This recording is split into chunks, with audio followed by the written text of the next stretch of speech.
ମୁଁ ଜୟକୃଷ୍ଣ ମିଶ୍ର କହୁଛି ଦେବାଳୟ ଐତିହ୍ୟ ସୁରକ୍ଷା କମିଟିର ସଭାପତି ଅଛେ। ଆପଣ ମାନେ ସମସ୍ତେ ଜାଣିକରି ଖୁସି ହେବେ ବଲାଙ୍ଗୀର ବାସୀଙ୍କର ଲାଗି ଗୋଟେ ଇଏ ମହୋତ୍ସବ ବଲାଙ୍ଗୀର ଯେତେବେଳେ ମା ପାଟନେଶ୍ୱରୀଙ୍କର ଉପରେ ଅଗାଢ଼ ଆସ୍ଥା ବିଶ୍ୱାସ ଭରି ରହିକରି ଅଛେ। ମା ପାଟନେଶ୍ୱରୀଙ୍କର 150 ବର୍ଷ ପୂର୍ତ୍ତି ହେଇଛେ ବଲାଙ୍ଗୀର ମନ୍ଦିରଟା ଇତିମଧ୍ୟରେ ଆମେ ସମସ୍ତେ ଏକଜୁଟ ହେଇଛୁ ଯେ ସେ ଗୋଟେ ମହୋତ୍ସବ କରବାର୍ ଲାଗି ମା ପାଟନେଶ୍ୱରୀଙ୍କର ମହୋତ୍ସବ ହେବା।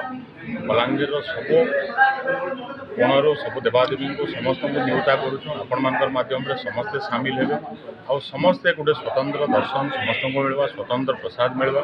4 ଦିନର କାର୍ଯ୍ୟକ୍ରମଟି 4 ଦିନର କାର୍ଯ୍ୟ ପ୍ରଥମ ଦିନରେ ହେଲା ଆମର 1 ତାରିଖରେ କଳସ ଶୋଭାଯାତ୍ରା ହେଇଛି। ଦ୍ୱିତୀୟ ଦିନ 2 ତାରିଖରେ ଚଣ୍ଡୀ ପାଠ ଆଉ ଯଜ୍ଞ ଆରମ୍ଭ ହେବା। ସନ୍ଧ୍ୟାରେ ସାଂସ୍କୃତିକ କାର୍ଯ୍ୟକ୍ରମ ହେବା, ଭଜନ ପରିବେଷଣ ହେବା।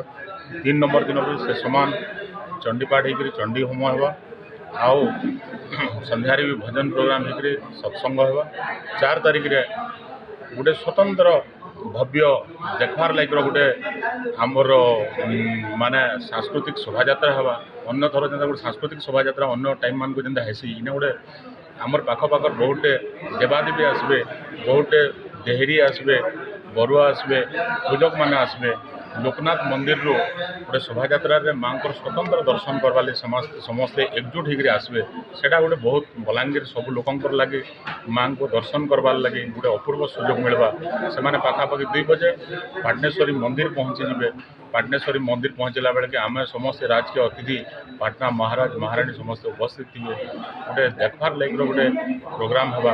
ମାଆଙ୍କୁ ସ୍ୱତନ୍ତ୍ର ସେନେ ଯେନ୍ ପୂଜା ହେଉଥିବା ସେଥିରେ ହୋମ ଯଜ୍ଞରେ ନିଜେ ମହାରାଜ ମହାରାଣୀ ବସବେ ଏବଂ ଆମର ମନ୍ତ୍ରୀଗଣ ବସବେ ଆଉ ତାପରେ ପରେ ପୂର୍ଣ୍ଣାହୁତି ହେଲା ପରେ ଏ କାର୍ଯ୍ୟକ୍ରମର 150 ବର୍ଷ ପୂର୍ତ୍ତି ସମାରୋହରେ ସେମାନେ ଯୋଗ ଦେବେ।